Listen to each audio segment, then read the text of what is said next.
Auto immunity. Auto immunity माने क्या है? It is a condition in which structural or functional damage is produced by immunological components of a body against its own normal cells and tissues। इसका मतलब है कि ये एक condition है बॉडी में जहाँ पे वो किसी ऑर्गन का स्ट्रक्चर या किसी ऑर्गन सिस्टम का फंक्शन डैमेज हो जाता है। क्यों डैमेज हो जाता है? क्योंकि इम्यूनोलॉजिकल कंपोनेंट्स माने का क्या क्या? टी सेल्स, बी सेल्स, हमारा इम्यून सिस्टम, कॉम्प्लीमेंट सिस्टम, ये सभी इम्यून सिस्टम में आते हैं। ये जो immunological components of our body against its own norm, ये जो इम्यूनोलॉजिकल कंपोनेंट्स अपने बॉडी के नॉर्मल सेल्स और नॉर्मल टिश्यूज के ऊपर ही एक्ट कर देते हैं, तब उनको हम ऑटो इम्यूनिटी बोलते हैं। नॉर्मली किसको अटैक करने का? हमारा इम्यूनोलॉजिकल अपैरेटस, बाहर से जो भी फॉरेन एंटीजेंस आता है उनको अटैक करने का। पर यहाँ पे क्या हो रहा है? बॉडी के ओन सेल्स और टिश्यूज को ही अटैक कर रहा है, तो इसको हम ऑटो इम्यूनिटी बोलते हैं। तो ये मैं आपको डायग्राम में दिखाती हूँ ताकि आप समझ सके, अगर डेफिनेशन समझ में नहीं आया तो ये ह्यूमन बॉडी है। मैंने ऐसे ड्रॉ किया है ह्यूमन बॉडी को, क्योंकि बॉडी के अंदर हम नहीं ड्रॉ कर सकते, इसलिए ये स्क्वायर में मैंने ह्यूमन बॉडी को रिप्रेजेंट किया है।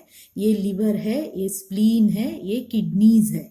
तो ये क्या है? ये टी सेल्स है और ये बी सेल्स है। जो ग्रीन वाला है ना, ये सभी बी सेल्स है और ये वाला टी सेल्स है। तो मैंने इम्यून सिस्टम को बस 2 सेल्स से ही मैंने रिप्रेजेंट किया है, क्यों बहुत सारे रहते हैं इम्यून सिस्टम में। मैंने 2 सेल्स ही, आपको समझ में आने के लिए 2 सेल्स ही लिया है। और ये सभी नॉर्मल सेल्स है, ये नॉर्मल आरबीसीज और दूसरे सेल्स है ये सभी। तो क्या होता है ऑटो इम्यूनिटी में? ये सभी हार्मोनी में रहते हैं, पीस में रहते हैं। क्या कुछ भी नहीं, बी सेल्स भी, T cells, immune system sales और नॉर्मल बॉडी सेल्स और नॉर्मल टिश्यू ऑर्गन सभी हार्मोनी में रहते हैं। पर ऑटो इम्यूनिटी में क्या हो जाता है?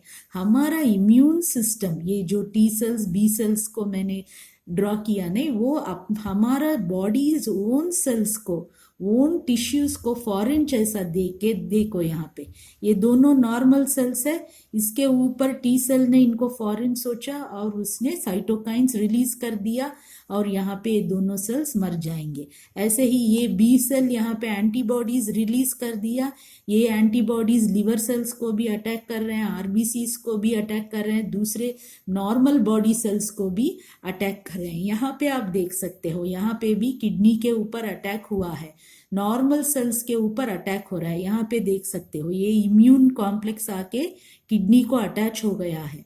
तो क्या हो गया? ये सभी नॉर्मल सेल्स को ही हमारा इम्यून सिस्टम अपने आप का नॉर्मल सेल्स को ही, अपने ही नॉर्मल सेल्स को अटैक करना, इसको हम क्या बोलते हैं? ऑटो इम्यूनिटी बोलते हैं। अभी हम देखेंगे features of auto immunity. Features of auto immunity माने क्या क्या आते हैं?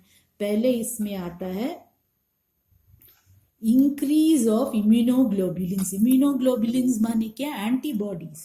तो क्या हो गया? अभी आप यहाँ पे देख सकते हो एंटीबॉडी सब इंक्रीज हो गया सिस्टम में। तो increase of immunoglobulins. Demonstrable autoantibodies माने ये सभी क्या है? ये ऑटो एंटीबॉडीज है, क्योंकि अपने सेल्स को ही ये अटैक कर रहे हैं। Deposition of immune complexes at the site of election. Election माने साइट ऑफ लीजन, कहाँ पे इंजरी हो रहा है। ये देखो, अगर किडनी है साइट ऑफ लीजन, तो यहाँ पे इंजरी है, तो इम्यून कॉम्प्लेक्सेस आके डिपॉजिट हो गए। इम्यून कॉम्प्लेक्सेस माने क्या? एंटीजन और एंटीबॉडी जब मिलते हैं उनको हम इम्यून कॉम्प्लेक्स बोलते हैं। तो वो भी आके यहाँ पे इकट्ठे हुए। देन क्या होता है? अक्यूमुलेशन ऑफ लिम्फोसाइट्स और plasma cells at the sites of lesion. So जहाँ जहाँ इंजुरी है वहाँ पे प्लाज्मा साइट्स, लिम्फोसाइट्स, वो सभी भी आके क्या करते हैं? अक्यूमुलेट होते हैं। वो दिखाया आपको ऑलरेडी, टी सेल्स और B cells. Genetic predisposition towards autoimmunity. तो यहाँ पे क्या है, ऑटो इम्यूनिटी में जेनेटिक प्रीडिस्पोजिशन रहता है। अगर फैमिलीज में अगर दादा दादी किसी को परदादा ऐसा हो तो पोता पोती को भी वही डिसीज आ सकता है। इसको जेनेटिक प्रीडिस्पोजिशन कहते हैं। अभी हम मैकेनिज्म को जाएंगे। तो मैकेनिज्म में cell or tissue undergo antigenic alteration giving rise to neoantigens.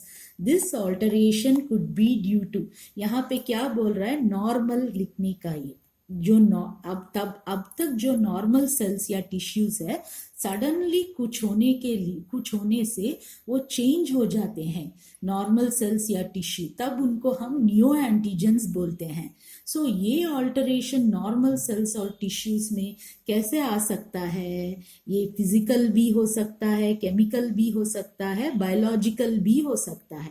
Physical में एक्सरेस अगर अटैक किया तो बॉडी को बहुत ज़्यादा डोज में एक्सरेस अटैक किया तो नॉर्मल सेल्स भी कन्वर्ट होके थोड़ा नया सेल्स जैसा हो जाता है, उनको हम न्यू एंटीजेंस बोलते हैं।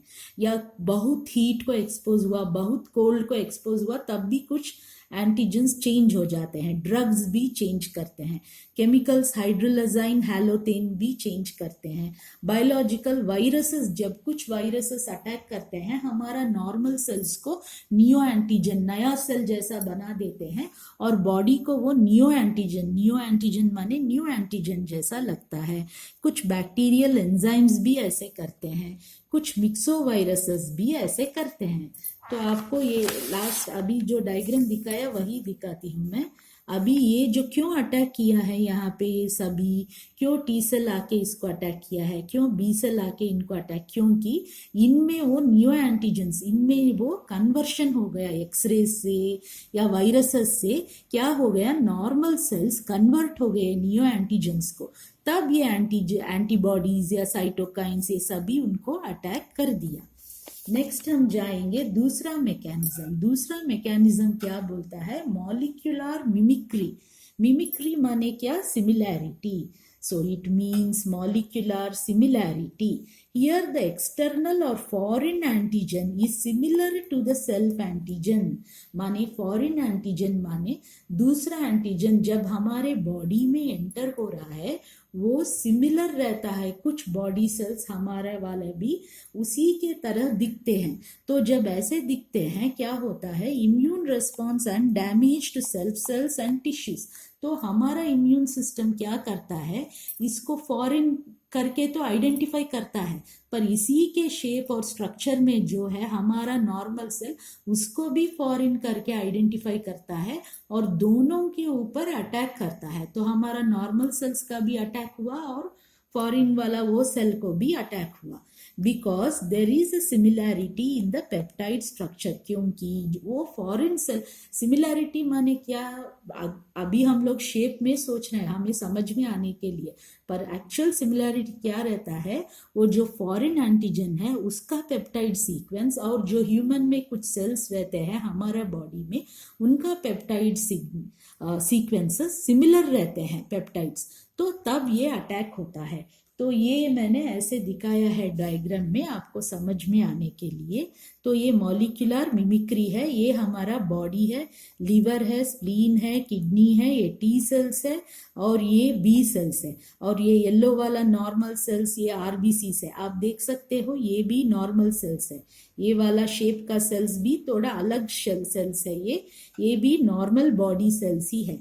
अभी क्या हो रहा है, फॉरेन सेल कुछ वायरस या कुछ भी सोचो अटैक कर रहा है हमारा बॉडी को, तो वो फॉरेन सेल हमारा बॉडी में एंटर हो गया तो क्या हो जाता है, हमारा इम्यून सिस्टम, ये टी सेल है, बी सेल है, टी सेल ये फॉरेन को देख के क्या करता है, साइटोकाइंस या कुछ अपना रिएक्शन स्टार्ट करता है इसको मारने के लिए।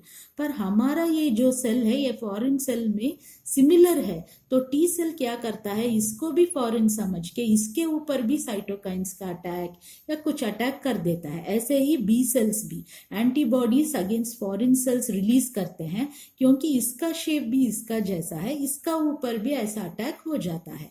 तो इसको हम क्या बोलते हैं, मॉलिक्यूलर मिमिक्री बोलते हैं। क्या बोलते हैं इसको, मॉलिक्यूलर मिमिक्री। नेक्स्ट हम आएंगे सिक्वेस्टर्ड एंटीजन थियरी। तो इसमें क्या है, here the antigens were in closed system, बंद कमरे में थे ये, and they were not available for to immune apparatus during fetal life. Now if they come in contact with immune apparatus, it identifies it as foreign, not self. तो क्या हो गया, पहले fetal life माने क्या, जब बच्चा माँ के पेट के अंदर रहता है उसको हम फीटस कहते हैं। तो तब क्या हो जाता है, कुछ एंटीजेंस ऐसे रहते हैं, नॉर्मली सिस्टम क्या है, फीटल लाइफ और डेवलपमेंट में सभी सेल्स, हमारा normal body cells, blood cells हो, लिवर सेल्स हो, किडनी सेल्स हो, वो हमारा इम्यून अपैरेटस को एक्सपोज होने का, और इम्यून अपैरेटस तब उनको वो ये हमारा बॉडी सेल्स है, ये हमारा सेल्फ सेल्स है, हम इसको अटैक नहीं करने का ऐसे सोच के वो रेडी रहते हैं।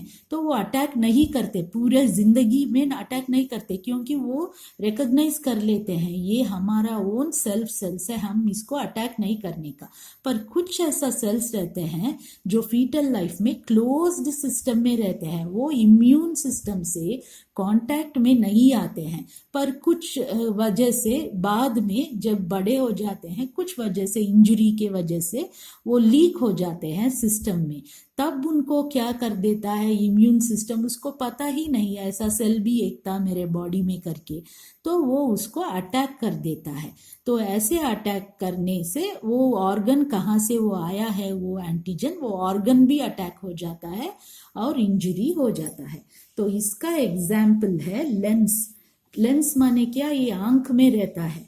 So the lens, the antigen is always enclosed in a lens capsule. So lens कभी भी देखो lens capsule में ही रहता है, तो उसको वो कांटेक्ट में नहीं आया फीटल लाइफ में इम्यून सिस्टम के साथ। सो जब penetrating injury to eye happens, it damages the lens and lens protein comes into the systemic circulation.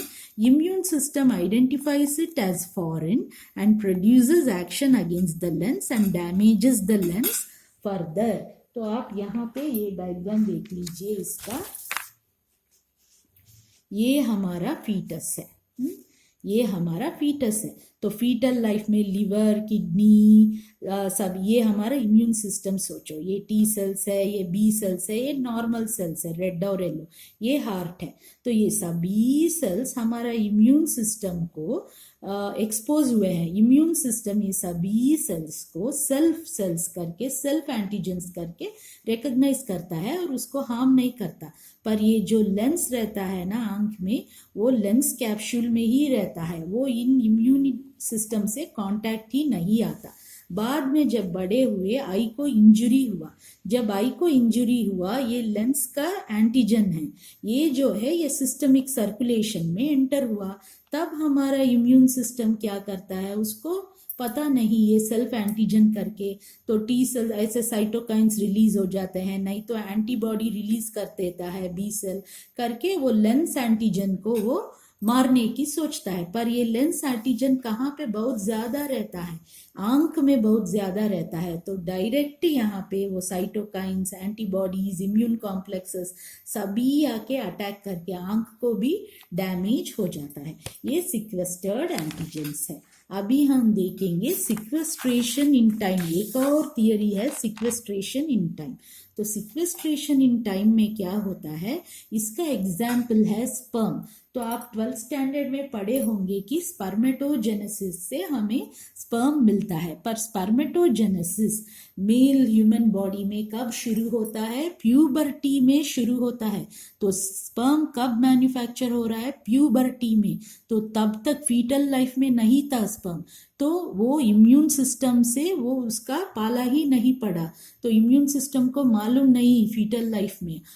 तो ये क्या हो जाता है, अभी the sperm antigen develops during puberty, हमें मालूम है ये। So it is not recognised as self. So जब फीटल लाइफ में उसका रिकॉग्नाइजेशन नहीं हुआ, मम्स अकर्स, मम्स मालूम है ना आपको, पैराटिड ग्लैंड सूज जाता है, वायरल इन्फेक्शन है, उसके बाद वो वायरस जब मम्स करता है, virus damages seminiferous tubules. Seminiferous tubules कहाँ रहते हैं? टेस्टिस में रहते हैं, और वो वायरस जाके सेमिनिफेरस ट्यूब्यूल्स को डैमेज कर देता है। Sperms leak into the systemic circulation. So seminiferous tubule damage हो गया, स्पर्म सिस्टमिक सर्कुलेशन में आ गया, तो अभी हमारा immunological apparatus does not identify it as self. तो हमारा इम्यूनोलॉजिकल अपैरेटस ये जो स्पर्म सिस्टमिक सर्कुलेशन में आ गया उसको सेल्फ करके आइडेंटिफाई नहीं करता, उसको फॉरेन करके आइडेंटिफाई करता है और उसके ऊपर अटैक कर देता है, स्पर्म के ऊपर अटैक कर देता है। So reaction against it and testis occurs. तो कहाँ कहाँ पे स्पर्म है वहां सब अटैक होता है। स्पर्म्स यूजुअली कहाँ रहते हैं? टेस्टिस में रहते हैं। तो अभी क्या हो गया? टेस्टिस के ऊपर ही अटैक हो जाता है, तब ऑर्काइटिस आता है। ऑर्काइटिस माने क्या? इन्फ्लेमेशन ऑफ द टेस्टिस को हम क्या बोलते हैं? ऑर्काइटिस बोलते हैं। तो ये हुआ क्या? Sequestration in time. तो इतना हुआ, और बहुत सारे थियरीज है इस ऑटो इम्यूनिटी का, पर मैंने ये शॉर्ट नोट्स के हिसाब से आपको कितना इम्पोर्टेंट है उतना बताया। अगला वीडियो में हम लोग क्लासिफिकेशन ऑफ ऑटो इम्यूनिटी देखेंगे और इम्यूनोलॉजिकल टॉलरेंस भी देखेंगे।